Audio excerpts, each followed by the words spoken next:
کلام میں سے ابھی بیٹی عشاء نے ہمارے سامنے بائبل مقدس میں سے پرانا عہد نامہ زبور 51 اس کی 10ویں اور 11ویں آیت کو پڑھا۔ آج ہم 11ویں آیت پہ چند لمحوں کے لیے غور کریں گے۔ خداوند کے پاک کلام میں لکھا ہے، مجھے اپنے حضور سے خارج نہ کر اور اپنی پاک روح کو مجھ سے جدا نہ کر۔ داؤد جو جنگجو تھا، جس نے اپنی زندگی میں بہت ساری جنگیں لڑی اور فتح یابی حاصل کی، وہ انسان بھی تھا، وہ بادشاہ بھی تھا اور وہ نبی بھی تھا۔ چونکہ بہت کم یہ اتفاق ہوا ہے کہ لوگ سمجھتے ہیں کہ پرانے عہد نامے میں پاک روح کام نہیں کرتا تھا، لیکن پرانے عہد نامہ میں بھی خدا کا پاک روح کام کرتا تھا، اور اس وقت وہ 3 ٹائپ کے لوگوں پہ وہ پاک روح آتا اور آ کر ان پہ کام کرتا۔ اگر آپ پرانے عہد نامے کا مطالعہ کریں تو اس میں نبیوں پہ، بادشاہوں پہ اور کاہنوں پہ پاک روح آتا اور وہ پاک روح کی مدد سے کام کرتے۔ داؤد ہی کی مثال لے لیتے ہیں۔ داؤد جب جاتی جولیت کے ساتھ مقابلہ کرتا ہے، جاتی جولیت اتنا بڑا طاقتور انسان، اتنا بڑا سپہ سالار، اور داؤد چھوٹا سا تھا، اس کے سامنے بالکل بچہ لگتا تھا، لیکن یہ خدا کا پاک روح تھا جو اس پہ کام کر رہا تھا، اور داؤد نے ایک ہی فلاخن میں ایک پتھر لیا اور اس کو جب چلایا، اور ایک ہی پتھر وہ جا کر جاتی جولیت کو ختم کر دیتا ہے۔ وہ اس کے ماتھے میں اندر گھس جاتا ہے اور وہ گر جاتا ہے، اور داؤد اس کو ختم کر دیتا ہے۔ یہ خدا کے پاک روح کا کام تھا، وہ داؤد کے ساتھ تھا، وہ داؤد میں کام کر رہا تھا، تو داؤد نے اتنے بڑے پہلوان کو، جنگجو آدمی کو اس نے ختم کر دیا۔ یہ خدا کا پاک روح تھا۔ اور اس وقت ہم دیکھتے ہیں کہ داؤد چونکہ انسان تھا، انسان چاہے جتنی مرضی کوشش کر لے، وہ اس کی رغبت گناہ کی طرف ہوتی ہے۔ ہم بہت کوشش کرتے ہیں کہ ہم گناہ میں نہ گریں، لیکن پھر بھی ہم کسی نہ کسی وقت گناہ میں گر جاتے ہیں، اور خداوند ہمیں اس گناہ سے بچانے، چھڑانے اور نکالنے میں قدرت رکھتا ہے۔ آج یہ خدا کا بندہ داؤد جو بادشاہ تھا، بنی اسرائیل کا متحدہ دوسرا بادشاہ تھا داؤد، اور وہ خدا کے آگے التجا کر رہا ہے، وہ دعا کر رہا ہے، وہ خدا کے آگے ریکویسٹ کر رہا ہے، کہتا ہے خداوند آئے میرے خدا کے کلام لکھا ہے، مجھے اپنے حضور سے خارج نہ کر اور اپنی پاک روح کو مجھ سے جدا نہ کر۔ یہ داؤد دعا سمجھ لے، اس کی التجا سمجھ لے، اس کی خدا کے آگے ریکویسٹ سمجھ لیں، اور وہ جانتا تھا، وہ سمجھ رہا ہے کہ میں گنہگار ہوں، اور وہ خدا سے درخواست کر رہا ہے کہ خداوند مجھے اپنے حضور سے خارج نہ کر اور اپنی پاک روح کو مجھ سے جدا نہ کر۔ یہ داؤد خدا سے درخواست کر رہا ہے۔ اب ہمیں بھی ضرورت ہے یہ دعا کرنے کی، بینگ انسان ہوتے ہوئے، اس کے بیٹیاں اور بیٹے ہوتے ہوئے، اس کا مقدس ہوتے ہوئے، ہمیں بھی ضرورت ہے کہ ہم بھی داؤد کی طرح یہ دعا کریں۔ ابھی چند لمحوں کے لیے ہم یہ دیکھیں گے خدا کے زندگی بخش پاک کلام میں سے کہ اگر خدا کا پاک روح ہم سے جدا ہو جاتا ہے، اگر ہمیں خدا کی حضوری سے خارج کر دیا جاتا ہے، تو پھر اس کا ہمارے لیے کیا رزلٹ نکلتا ہے؟ ہم یہ چند لمحوں کے لیے دیکھیں گے۔ آپ پیدائش 3 باب اس کی 14 آیت سے لے کر 19 آیت تک کا مطالعہ کریں تو اس میں ایک کہانی ہمیں سیکھنے کو ملتی ہے، آدم اور حوا۔ جب آدم اور حوا باغ عدن میں تھے، خدا کی حضوری میں تھے، خدا ان کے ساتھ بات کرتا تھا ٹھنڈے وقتوں میں آ کے۔ جب وہ خدا کی حضوری سے نکل گئے تو پھر ان کے ساتھ کیا ہوا؟ ذرا اس کو آپ ضرور پڑھیں جب خداوند آپ کو موقع دے۔ اب اتنا وقت نہیں کہ میں اس کو پڑھوں اور سب کچھ بتاؤں، لیکن میں کچھ آپ کو یہ کہانی بتاتا ہوں کہ خدا نے جب آدم کو باغ عدن میں رکھا تو اس کو کہا کہ تو اس باغ کے ہر ایک درخت کا پھل کھا سکتا ہے، لیکن جو درمیان میں ہے اس کا پھل نہ کھانا، جس دن تو کھایا تو مرا۔ یہ خدا نے ایک تنبیہ کی آدم کو، خدا نے 2 راستے اس کو بتا دیے کہ اگر تو اس درخت کا پھل کھائے گا تو تو مر جائے گا۔ اب فیصلہ کرنا آدم کا کام تھا، اب اس کو اپنانا موت کو یا زندگی کو، یہ آدم کا کام تھا۔ جب خدا نے دیکھا آدم اکیلا ہے، خدا نے اس کی مددگار حوا کو بنایا۔ اب شیطان جو ایک چلاک جانور تھا، اس نے دیکھا حوا اکیلی ہے، وہ اس کے پاس آیا، اس نے اس کو بہکایا، اس نے اس کو اپنی باتوں میں الجھا لیا، اس کو پھسلا لیا۔ جب وہ اس کی باتوں میں آ گئی تو اس نے اس کو کہا کہ کیا خدا نے تمہیں یہ کہا ہے کہ اس درخت کا پھل نہ کھانا؟ اس نے کہا ہاں۔ اس نے کہا ہے کہ اس کو چھونا بھی نہیں، کھانا تو دور کی بات، تو چھونا بھی نہیں۔ اس نے کہا یہ اس لیے ہوا ہے کہ تاکہ آپ خدا کی مانند نہ بن جاؤ۔ کیا تو نہیں چاہتی کہ تو خدا کی مانند بن جائے؟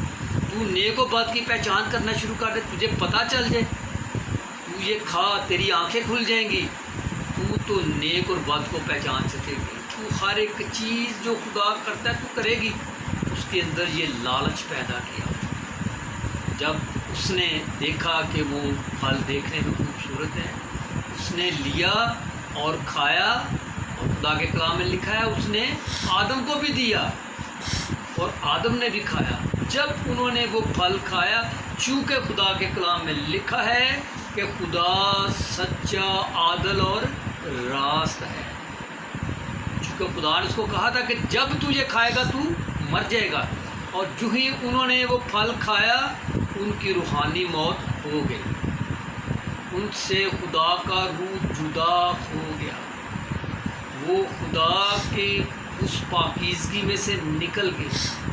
تو جب خدا کا روح ان سے جدا ہو گیا، جب وہ خدا کی حضوری سے نکل گئے، تو پھر کیا ہوتا ہے؟ خدا ٹھنڈے وقتوں میں آتا ہے، خدا ان کو پوچھتا ہے آدم آدم، وہ آواز دیتا ہے، آدم کہتا ہے خداوند میں نے تیری آواز سنی اور میں نے اپنے آپ کو چھپایا، کیوں؟ کیونکہ ہم ننگے تھے۔ جب خدا کا روح ان سے جدا ہو گیا تو پھر ان کی آنکھیں کھلی، وہ نیک و بد کی پہچان کرنا شروع کر دیا۔ اور سب سے پہلے انہوں نے کیا دیکھا؟ انہوں نے یہ دیکھا کہ ہم تو ننگے ہیں، اور پھر انہوں نے اپنے آپ کو خدا کی حضوری سے چھپانے کے لیے انہوں نے پتوں سے اپنے آپ کو چھپانے کی کوشش کی، اور جب دھوپ نکلی اور وہ جل گئے، وہ پھر ننگے ہو گئے۔ انہوں نے اپنے آپ کو چھپایا، تو اس نے کہا کہ خداوند چونکہ ہم ننگے تھے، ہم نے اپنے آپ کو چھپایا۔ تو خدا نے اس کو پوچھا، خدا جانتا تھا کہ انہوں نے یہ پھل کھا لیا ہے، انہوں نے خدا کی نافرمانی کی ہے، خدا کی حکم دولی کی ہے، جو کام خدا نے کہا تھا کہ نہ کرنا انہوں نے وہی کام کیا۔ خدا نے ان کو پوچھا کیا تم نے وہ پھل کھا لیا ہے؟ وہ نہیں مانا۔ خدا چاہتا تھا کہ یہ اقرار کریں کہ ہم سے گناہ ہو گیا ہے۔ آج بھی جب ہم اپنے گناہ کا اقرار کرتے ہیں، وہی ہماری معافی ہوتی ہے۔ اقرار کرنے سے خدا ہمارے گناہوں کو معاف کر دیتا ہے۔ خدا نے پوچھا کیا تم نے وہ پھل کھایا؟ اس نے کہا یہ جو تم نے مجھے مددگار دی ہے نا، اسی نے مجھے کھلایا تو میں نے کھایا۔ جب حوا کو پوچھا گیا تو اس نے بھی نہیں اقرار کیا کہ مجھ سے غلطی ہو گئی ہے، میں نے گناہ کیا ہے۔ اس نے کہا یہ جو سانپ ہے نا اس نے مجھے بہکایا تو میں نے کھایا. کسی نے اقرار نہیں کیا. آج بھی جب کسی سے گناہ سرزد ہوتا ہے کوئی اقرار نہیں کرتا. وہ اس گناہ کو چھپانے کے لیے گناہ در گناہ کرتا جاتا ہے, لیکن وہ اقرار نہیں کرتا. اس وقت بھی نہ ہوا نے اقرار کیا نہ آدم نے اقرار کیا. اور عزیزو, جب انہوں نے گناہ کیا, جب وہ خدا کی حضوری سے نکل گئے تو پھر کیا ہوتا ہے؟ خدا ان کو سزا دیتا ہے. خدا نے سانپ کو کہا کہ تو نے یہ کام کیا ہے, اب تو عمر بھر پیٹ کے بل چلے گا اور خاک چاٹے گا. ہوا سے کہا چونکہ تو نے اس کی بات مانی اور یہ گناہ کیا, اب میں تیرے درد ذہ کو بڑھاؤں گا, تو درد کے ساتھ بچے کو پیدا کرے گا. اور آدم کو کہا کہ چونکہ تو نے ہوا کی بات مانی اور تو نے گناہ کیا, اب تو اپنے خون پسینے کی روٹی کھائے گا اور تو زمین پر کھیتی باڑی کرے گا اور یہ تیرے لیے اونٹ کٹارے اگائے گی, تو زمین کی سبزی کھائے گا. اور پھر ایک اور سزا دی. سزا یہ تھی کہ تو خاک ہے اور خاک میں لوٹ جائے گا. موت اس پہ لاگو کر. اب وہ موت ہم سب پر ہے. خدا کے کلام میں لکھا ہے ہم سب کو مرنا ہے, ہم سب کو مرنا ہے. یہ اس وقت خدا نے سزا دی آدم کے گناہ سے. تو خدا کے کلام میں لکھا ہے گناہ کی مزدوری موت. پہلے خواہش پیدا ہوئی, جب خواہش نے جنم لیا, وہ خواہش جب بڑھ گئی, جوان ہو گئی, تو پھر کیا ہوا؟ پھر موت ہو گیا. آدم, اب ہم کو بھی اس موت کا مزہ چکھنا ہے. ہمیں بھی اسی زمین میں واپس جانا ہے. ہم بھی خاک ہیں اور خاک میں لوٹ جائیں گے. یہ تب ہوا جب خدا کی حضوری سے ان کو نکال دیا گیا. جب تک وہ خدا کی حضوری میں رہے انہیں کوئی پتہ نہیں تھا کہ گناہ کیا ہے, انہیں کوئی پتہ نہیں تھا کہ موت کیا ہے. وہ خدا کی حضوری میں رہتے تھے, اور جب نکال دیے گئے تو پھر موت ان پہ لاگو ہو گئی. وہ خدا کی حضوری سے اگر نکل جائیں تو پھر مشکلات, پریشانیاں, مصیبتیں, موت واقع. اس لیے داؤد کہتا ہے کہ مجھے اپنی حضوری سے نہ نکال. خدا کے کلام میں لکھا ہے مجھے اپنے حضور سے خارج نہ کر, مجھے نہ نکال.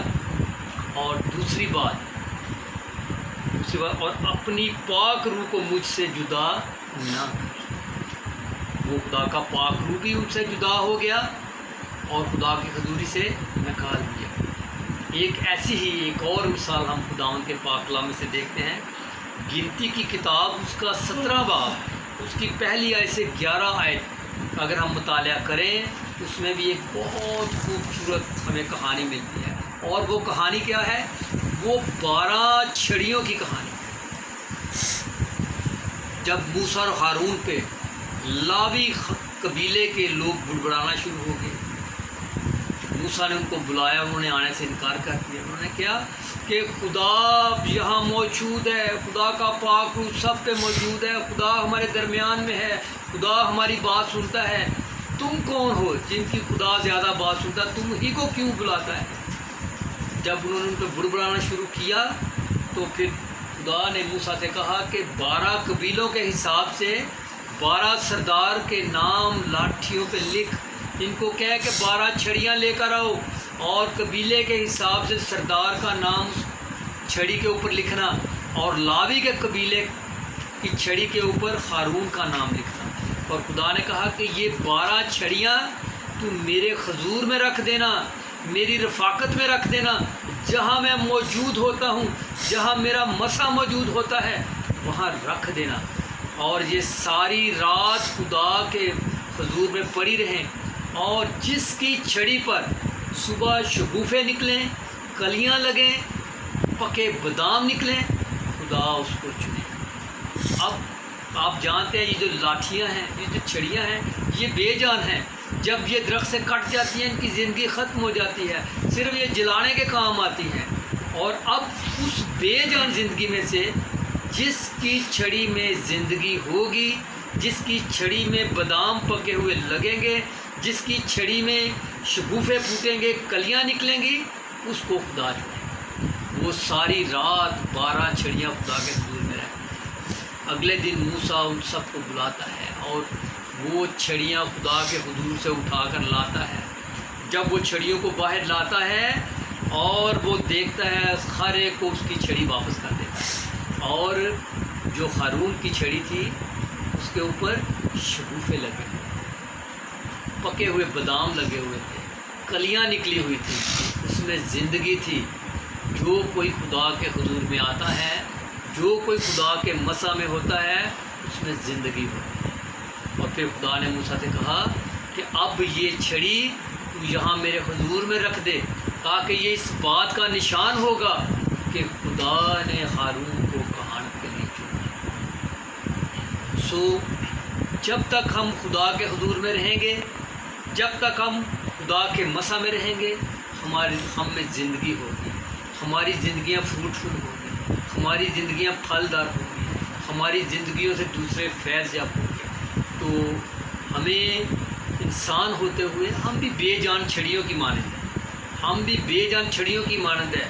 اور اگر ہم چاہتے ہیں کہ ہماری یہ جو ہم چھڑی ہے اس میں زندگی آئے، اس میں فروٹ آئے، اس میں شگوفے پھوٹے، اس میں کلیاں لگیں، یہ فروٹفل ہو، تو پھر ہمیں خدا کی حضوری میں آنے کی ضرورت ہے، پھر ہمیں خدا کی حضوری میں رہنے کی ضرورت ہے، پھر ہمیں اس کے مسا میں آنے کی ضرورت ہے۔ جب ہم اس کے مسا میں آئیں گے تو پھر ہمیں یہ کہنے کی ضرورت ہے کہ خداوند جس طرح داؤد نے کہا، ہمیں بھی کہنے کی ضرورت ہے کہ مجھے اپنے حضور سے خارج نہ کر، اپنی پاک روح کو مجھ سے جدا نہ کر۔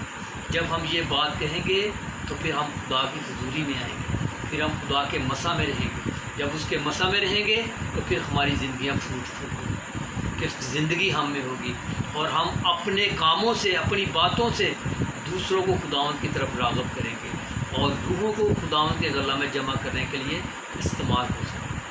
خداوند ہمیں توفیق دے، آج شام خداوند ہمیں توفیق دے کہ ہم بھی داؤد کی طرح یہ کہہ سکیں اور ہماری زندگیاں فروٹفل زندگی۔ خداوند ہمیں اس کلام کے وسیلہ سے بڑی برکت دے، آمین۔